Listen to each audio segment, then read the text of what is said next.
Hello friends, this is Deepti and in this video I'm going to talk about test of significance for large sample. In last video I have discussed about the steps of test of significance.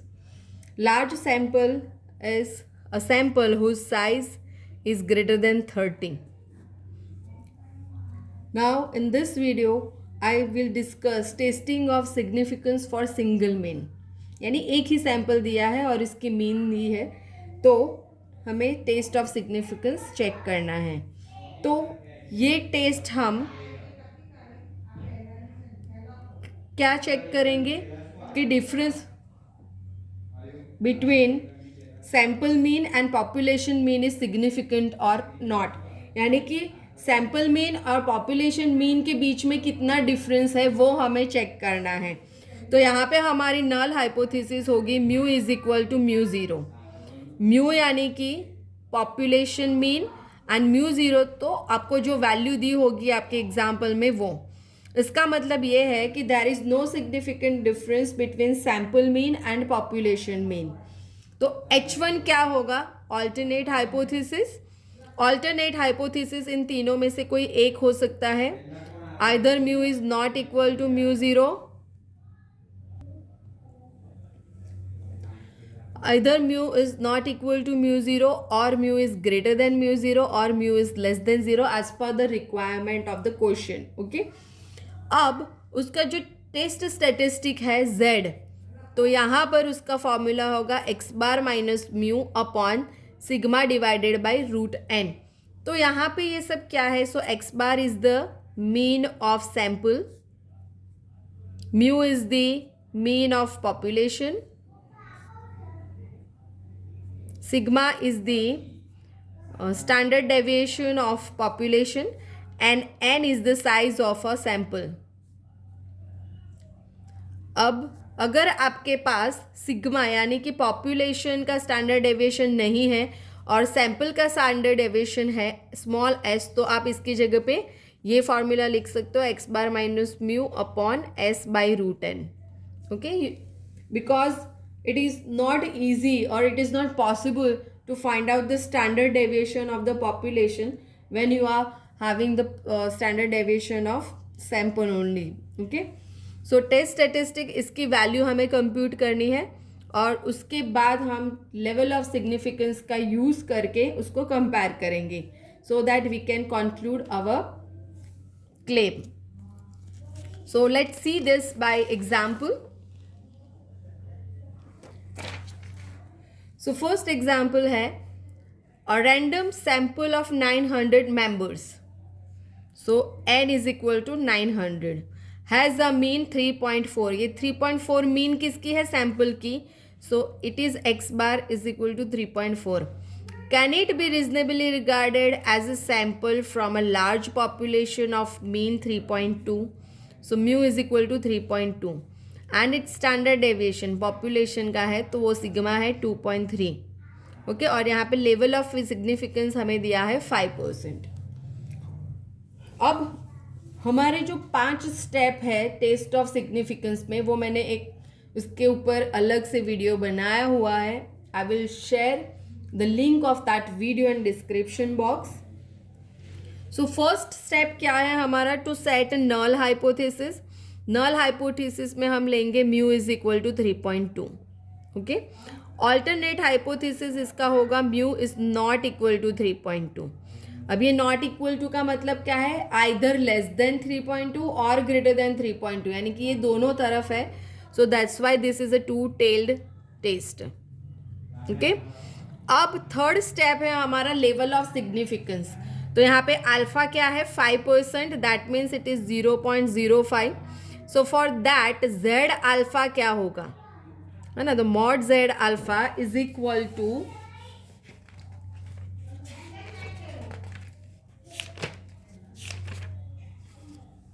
To tail test के लिए इसकी value है 1.96. Okay, 5% significance के लिए mod Z alpha है 1.96. अब fourth step है हमें z कंप्यूट करना है. ये this is the test of single mean, so the formula is x bar minus mu upon sigma by root n. X bar की वैल्यू है 3.4 minus mu is 3.2 upon sigma is 2.3 divided by root n, root 900. अब इसका हम calculation करेंगे तो इसकी value हमें मिलेगी 0.261. है ना.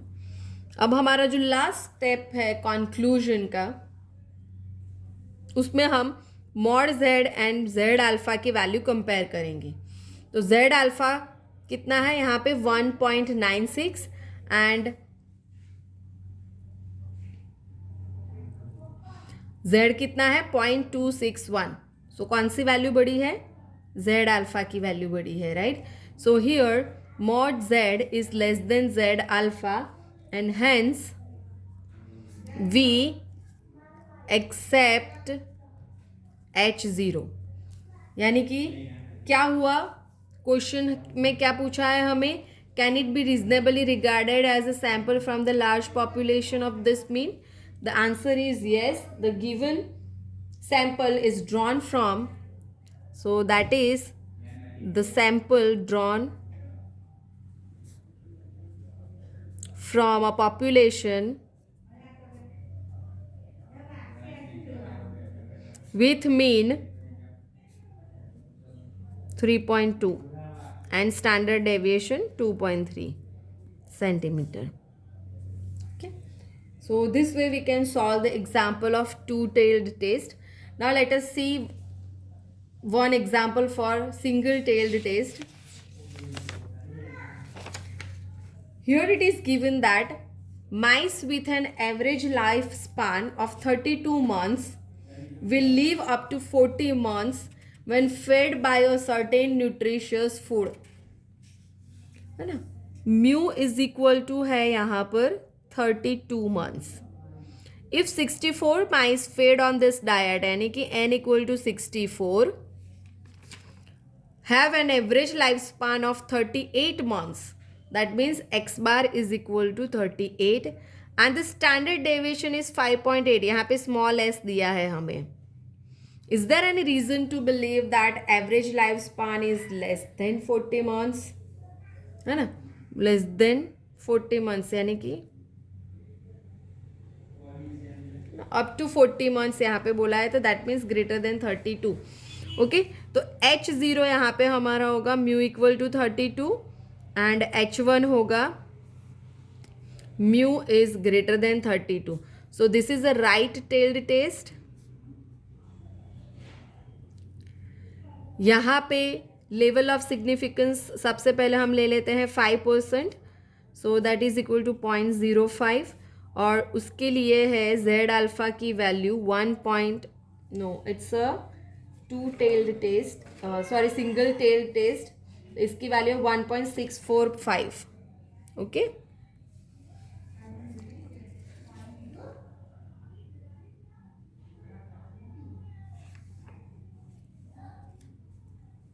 अब यहाँ पे हमें z की वैल्यू काउंट करनी है. So let us calculate z is equal to x bar minus mu upon, अब यहाँ पे सिग्मा नहीं है हमारे पास, s की वैल्यू है. So we write here s upon root n and on substituting all these values and calculating we will get the answer 8.27. Okay, अब यहाँ पे z अल्फा कितना है 1.645 और मॉड z कितना है 8.27. So obviously this is greater than 1.645, right, that is equal to z alpha.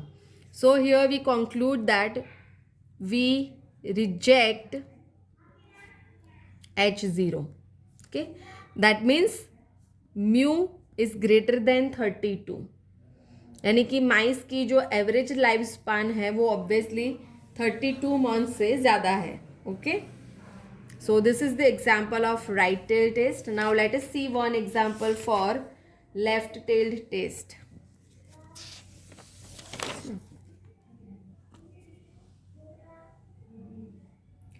There is one trucking company or firm which claims that the average lifetime of certain tires is at least 28,000 miles. To check the claim, the firm puts 40 of these tires on its trucks. Okay, company कह रही है कि 28,000 miles उसकी average है life span की, so that means mu is equal to 28,000. अब हमें check करना है, तो उसके लिए उन्होंने 40 टायर्स अपने ट्रक्स पे लगा दिए. सो एन इज इक्वल टू 40 लिया and they get a mean life time of 27,463 miles with the standard deviation, यानी कि small s is 1348. Now what can it conclude if the probability of a type 1 error is to be at most 0.01? यानी कि जो आपको alpha दिया है वो 0.01 है, तो इस केस में z अल्फा क्या होगा? ओके, सो सबसे पहले हम h0 लिख देते हैं. It is mu equal to 28,000. Okay, अब यहाँ पर h1 क्या होगा? म्यू इज लेस देन 28,000, है ना. To check the claim that he puts 40 of these tires on its trucks and gets the mean lifetime of this with this standard deviation, what can it conclude if the probability of type 1 error is to be at most 0.01? Okay, और यहाँ पे हाँ certain type at least 28,000 है ना. सो ज़्यादा से ज़्यादा 28,000, यानी कि उसका ऑल्टरनेट हाइपोथेसिस क्या होगा? Less than 28,000, right. So h1 is mu is less than 28,000. So this is a left tailed test.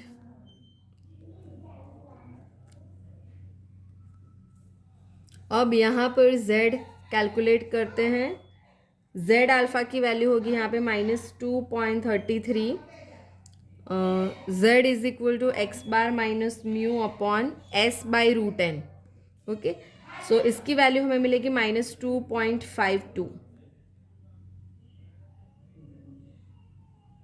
Okay, so here z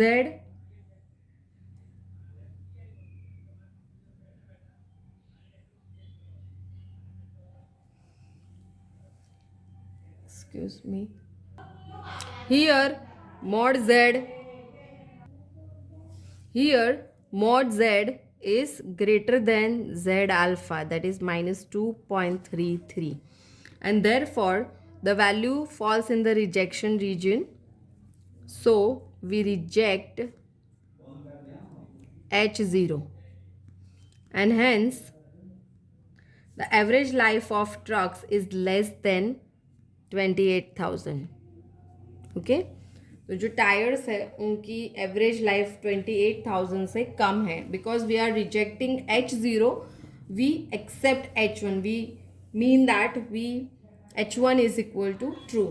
Okay, so this way we deal with the test of significance for single mean. Now we discuss the second test of significance for difference of two large samples. तो इस case में हमें दो samples दिए होंगे, जिसमें first sample की mean है x1 बार, साइज़ है n1, एंड सेकेंड सैम्पल की मीन है x2 बार एंड साइज़ है n2. और सैम्पल 1 जिसमें से लिया है उस पॉपुलेशन की मीन एंड स्टैंडर्ड डेविएशन है μ1 and sigma 1, and second population की mean μ2 and standard deviation sigma 2. इस केस में हमारा नल हाइपोथेसिस होगा x1 bar is equal to x2 bar, यानी कि दोनों सैंपल की मीन्स में कोई सिग्निफिकेंट डिफरेंस नहीं है.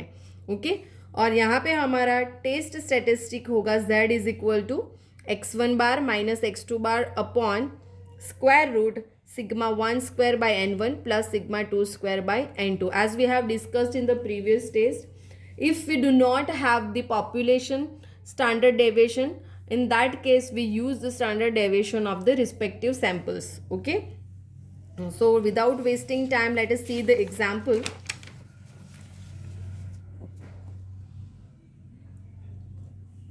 Here it is given that the average income of persons was rupees 210 with a standard deviation of ₹10 in a sample of 100 people of a city.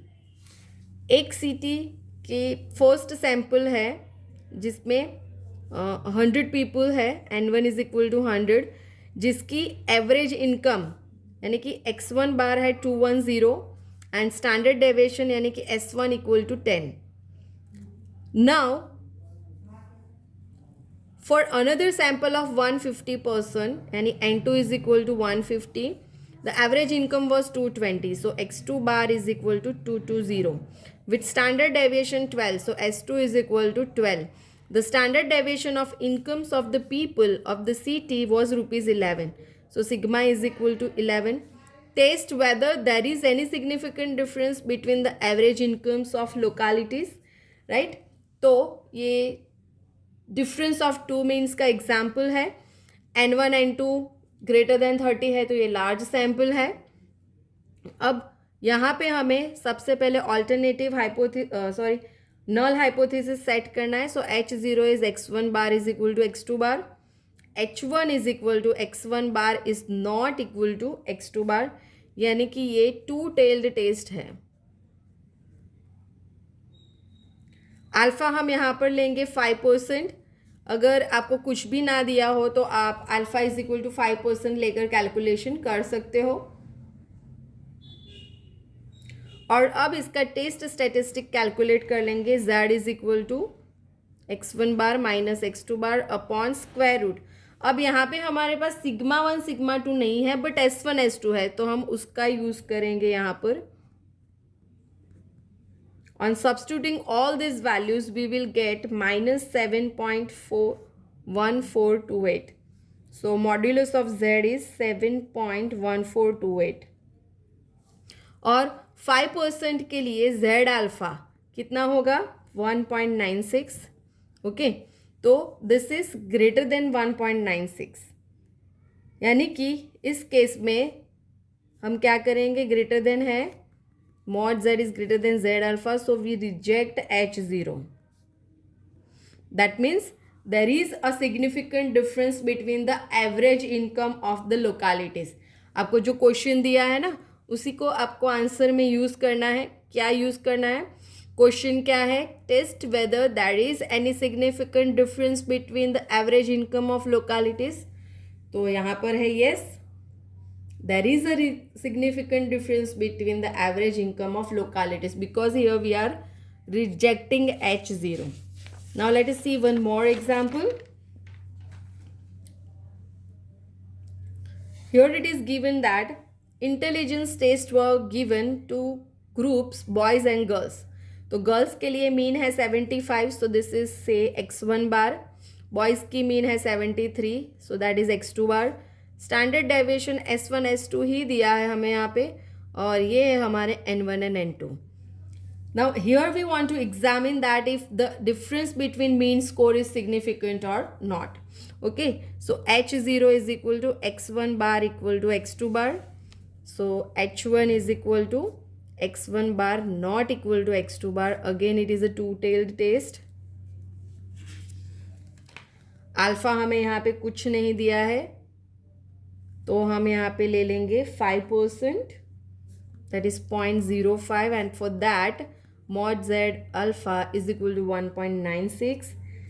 Test statics is z is equal to x1 bar minus x2 bar upon square root s1 square by n1 plus s2 square by n2. So इसका calculation होगा 1.3912.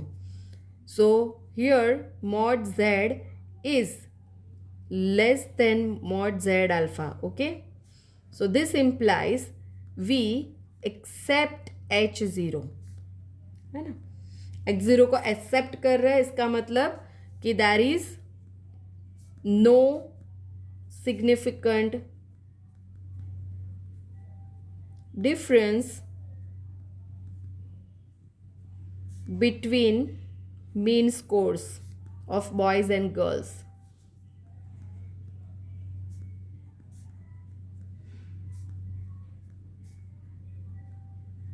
Okay, so this was about the second test. Now let's see the third. Now let us see the third taste for the large sample, and this is the last taste that I am going to discuss in this video. It is the taste of significance for the difference of standard deviation. यानी कि यहाँ पे हमारे पास दो samples होंगे और दोनों के स्टैंडर्ड डेविएशन है हमारे पास S1 and S2 and related जो पॉपुलेशंस हैं उनके स्टैंडर्ड डेविएशन होंगे sigma 1 and sigma 2 N1 N2 are the sizes of the samples and this is the test statistics formula. Okay, और यहाँ पर हमारा नल हाइपोथेसिस होगा sigma 1 is equal to sigma 2, यानी कि जो दोनों स्टैंडर्ड डेविएशन है उसमें कोई सिग्निफिकेंट डिफरेंस नहीं है. तो इसका एक एग्जाम्पल करते हैं. The yield of wheat in a random sample of 1000 farms, okay, N1 is equal to 1000 in a certain area has a standard deviation 192. So S1 is equal to 192. Another random sample of 1000 farms, that means N2 is equal to 1000, gives a standard deviation S2 is equal to 224. Are the standard deviations significantly different? यानी कि यहाँ पे जो भी standard deviation दिए हैं उन दोनों के बीच में कोई डिफरेंस है या नहीं, वो हमें यहाँ पर चेक करना है. ओके, तो यहाँ पर H0 क्या होगा हमारे पास,